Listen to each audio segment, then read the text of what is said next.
Salam alaikum, bonjour. Aujourd'hui nous allons voir une introduction sur le dimensionnement des installations photovoltaïques basse tension. Généralement les installations photovoltaïques, on a trois grandes familles. On a les installations photovoltaïques site isolé, où on a notre installation, elle est indépendante du réseau électrique classique. Donc on n'a aucune connexion avec le réseau électrique. Dans ce cas, on a besoin de batteries pour stocker l'énergie fournie par le soleil. Voilà. Deuxième famille d'installations photovoltaïques, on a les installations photovoltaïques raccordées au réseau électrique, ou bien un deuxième nom, on dit l'injection réseau. Dans ce cas, on a une connexion avec le réseau électrique. Quand on a un surplus de production dans notre installation, on fournit au réseau électrique. Dans le cas où on a un manque d'énergie au niveau de notre installation, on peut récupérer un petit peu d'énergie du réseau électrique. Et finalement, la troisième famille d'installations photovoltaïques, on a les installations photovoltaïques dédiées au pompage solaire. On stocke l'énergie sous forme mécanique, sous forme énergie potentielle dans un château d'eau. Ce type d'installation, elle permet de pomper l'énergie, pomper l'eau depuis un fourrage ou bien un puits vers un château d'eau où on stocke l'énergie sous forme d'énergie hydraulique ou bien d'énergie mécanique qui est potentielle pour l'utiliser après. Dans cette introduction, on va étudier les panneaux photovoltaïques. On va consacrer cette vidéo pour les panneaux photovoltaïques. Comme vous voyez, c'est joint. Concernant les différentes technologies qui composent les installations photovoltaïques, les types de panneaux qu'on a sur le marché, on a quatre grandes familles. On a la famille silicium cristallin, il se compose en deux. On a le monocristallin et on a le polycristallin. Pour le monocristallin, son rendement elle est borné entre 16 et 24%, mais en laboratoire, il peut dépasser cette valeur. Pour le polycristallin, son rendement elle est entre 14 et 18%, mais la surprise est que le polycristallin, même si son rendement est faible, il est le plus utilisé en marché. On va voir pourquoi c'est après. Pour le silicium amorphe, son rendement elle est entre 7 et 12%, son rendement elle est faible, et son avantage par rapport le cristallin, c'est que les panneaux amorphes sont flexibles, on peut les bomber, faire les bomber. Généralement, ce type de panneau silicium amorphe est utilisé dans les voitures solaires, puisqu'on cherche un aspect aérodynamique au niveau des voitures. Pour les deux autres familles, il s'agit du cuivre, l'alliage entre le cuivre et le sélénium. Avec le développement de la recherche au niveau des panneaux photovoltaïques, actuellement, on a plusieurs types de alliages qui constituent les panneaux photovoltaïques. Maintenant, concernant le part en marché de chaque panneau, comme vous voyez, le silicium polycristallin, il représente 57% du marché mondial. Pour le silicium monocristallin, il constitue 30% du marché mondial. Et finalement, le silicium amorphe, on n'a que 3,4%, sachant qu'il est utilisé seulement dans des petites applications et les applications qui concernent les voitures électriques. Voilà. Maintenant, pourquoi on utilise le polycristallin, même si son rendement est plus faible que le monocristallin? On a deux grandes raisons. La première technologique ou bien qui concerne le rendement. Le silicium polycristallin, même si son rendement elle est faible, mais elle a un coefficient de température meilleur que le silicium monocristallin. Par exemple, le monocristallin. Je donne ici un exemple. Pour le polycristallin, plus la température elle s'élève, plus son rendement elle diminue légèrement. Contrairement au monocristallin, même si son rendement elle est élevé, mais si la température elle s'élève trop, son rendement il chute beaucoup. Donc on va avoir un rendement qui est médiocre au niveau du monocristallin dans les régions où on a le soleil et le chaud. Donc, comme on sait tous, donc, dans notre continent qui est l'Afrique, donc nous sommes des pays africains, donc on a un ensoleillement avec une température qui est un petit peu chaude, qui dépasse les 25 degrés Celsius. Donc c'est pour cela donc le polycristallin il est meilleur que le monocristallin dans des pays comme dans les pays africains. Donc voilà. Il faut, pour la deuxième raison, pourquoi on utilise le polycristallin. Donc, polycristallin, il reste aussi moins cher par rapport au monocristallin. Donc, question de coût aussi, il entre en jeu. Concernant une petite remarque, donc concernant les panneaux photovoltaïques, donc le panneau photovoltaïque n'aime pas la chaleur. Donc, la meilleure condition, donc la meilleure température pour un panneau photovoltaïque, c'est 25 degrés. Plus la température s'élève sur 25 degrés, contrairement à ce que les gens pensent, donc la puissance fournie par le panneau, elle diminue, il chute. Voilà, puisque plus la température elle s'élève, puis la tension elle diminue. Si la tension elle diminue, donc automatiquement on sait que la puissance c'est la multiplication de la tension fois le courant, donc automatiquement on va avoir une chute de puissance au niveau de la production du panneau photovoltaïque. Donc, comme résumé, on peut dire le polycristallin est le plus utilisé pour deux raisons. Donc, on a le coefficient de température du polycristallin est meilleur que le monocristallin, même si le rendement du monocristallin est élevé. Et on a la deuxième raison, c'est le coût. Donc, le coût du polycristallin, donc, elle est moins par rapport au monocristallin. Maintenant, concernant les caractéristiques d'un panneau photovoltaïque, donc généralement sur la plaque signalétique ou bien sur le dos d'un panneau, on trouve les informations suivantes. Donc, comme vous remarquez ici, donc on a rated maximal power, donc il s'agit de la puissance crête maximale fournie par un panneau qui est ici 270 watts crête. Mais cette valeur, le panneau il peut dépasser cette valeur puisque le constructeur il indique, donc le constructeur, il garantit que, aux conditions suivantes, donc une irradiation fournie par le soleil de 1000 watts par mètre carré et une température de 25 degrés, le panneau, il va fournir 270 watts crête.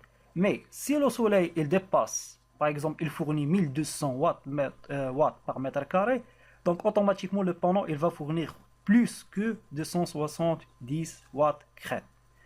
Et pour le voltage at maximum power, donc VMP, donc c'est la tension et c'est la valeur tension et courant fournie ou quand on a la puissance crête est fournie. Donc ce sont des valeurs qui indiquent. Donc généralement donc il faut travailler autour de ces deux valeurs pour fournir le maximum de puissance. Généralement c'est le rôle d'un régulateur solaire MPPT, donc le régulateur elle permet de fonctionner autour de ces deux valeurs là. Comme vous remarquez ici donc le IMPP et le VMPP, donc on a le point, c'est à ce point là où on a le maximum de puissance. Comme vous remarquez ici donc la graphe, donc le graphe en rouge il indique la puissance et en bleu c'est la caractéristique courant tension. Comme vous remarquez donc au niveau du IMPP, VMPP, le panneau, il fournit le maximum de puissance. Donc le rôle du régulateur solaire MPPT, c'est de trouver où se trouve ce point où le panneau peut fournir le maximum de puissance. Voilà, c'est le rôle d'un régulateur solaire. Bien sûr, le deuxième rôle et le plus important du régulateur solaire, c'est adapter le niveau de tension. Généralement, un panneau, par exemple, un panneau 72 cellules, donc il fournit 36 volts. Et généralement, on a une batterie de 12 volts, 24 volts. Donc, il travaille comme un hacheur, donc il permet d'adapter les niveaux de tension continu, donc niveau panneau photovoltaïque et au niveau de la batterie. Voilà, pour protéger la batterie, bien sûr. Maintenant, concernant le VOC ou bien Open Circuit Voltage, donc il s'agit de la tension maximale que peut fournir un un panneau. Donc cette valeur de tension elle est très importante dans le choix du régulateur afin de protéger le régulateur. Il ne faut jamais que cette tension dépasse la valeur de la tension du régulateur en entrée. Sinon, elle va être grillée. La même chose pour le short circuit current, donc ISC, donc c'est la valeur de courant fournie par le panneau quand l'impédance elle est faible. Généralement en court-circuit on dit. Donc la même chose, donc elle est très importante cette valeur dans le choix du régulateur. Il ne faut jamais cette valeur dépasse la valeur de courant du régulateur, bien sûr. Pour le maximum system power voltage, donc 1000 volts, donc cette tension, donc c'est la tension maximale que peut supporter un panneau photovoltaïque au niveau d'un système, donc au niveau d'une série de panneaux en série. Donc il ne faut jamais dépasser 1000 volts dans la chaîne afin de protéger le panneau photovoltaïque. Pour le maximum fuse rating, donc il s'agit de la taille, donc le calibre maximal de fuse utilisé.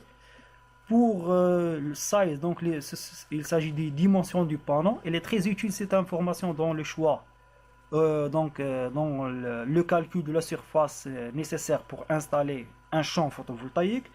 Et finalement, on a le weight, donc le poids, donc 18 kg. Cette valeur, elle est très utile et très essentielle dans le choix du châssis ou bien du structure métallique qui va porter les panneaux photovoltaïques et qui va fixer les panneaux photovoltaïques sur la terre. Voilà. Comme vous remarquez ici, donc il s'agit d'un panneau ici polycristallin. Ici, on a un panneau qui est monocristallin, comme on remarque ici. Donc, il s'agit de cellule technologie monosilicium. Donc, il s'agit d'un panneau monocristallin.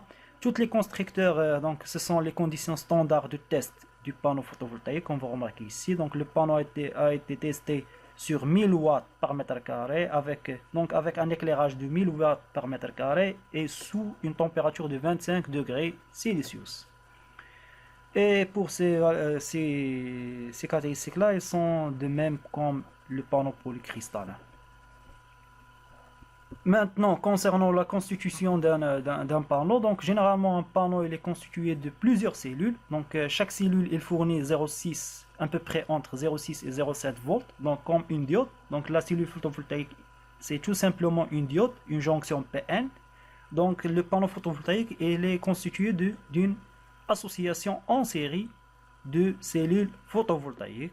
C'est pour cela qu'on trouve sur le marché des panneaux 36 cellules, 72 cellules et 60 cellules. Pour les panneaux 36 cellules, donc généralement on dit un panneau 12 volts, mais en réalité ce panneau il fournit à peu près 0,6 fois 36, donc il va fournir à peu près 21 volts. Mais pourquoi on dit un panneau 12 volts? Parce que généralement ce panneau il est utilisé avec un régulateur qui fournit en sortie 12 volts vers le banc de batterie de 12 volts. Pour le panneau, ici on dit 24 volts, puisque ce panneau il travaille avec un régulateur qui fournit 24 volts en sortie vers les bancs de batterie. Le banc de batterie. Donc généralement ces deux types de panneaux, 36 cellules et 72 cellules, ils sont utilisés spécialement avec un régulateur PWM. Donc le régulateur PWM, il ne fonctionne que avec des panneaux 36 cellules et 72 cellules. Il ne peut pas fonctionner avec un panneau 60 cellules puisque sa tension, donc il y a un problème d'adaptation au niveau de la tension. Et finalement, on a des panneaux donc 54 cellules, 60 cellules, donc des cellules qui sont différentes de 36 et 72.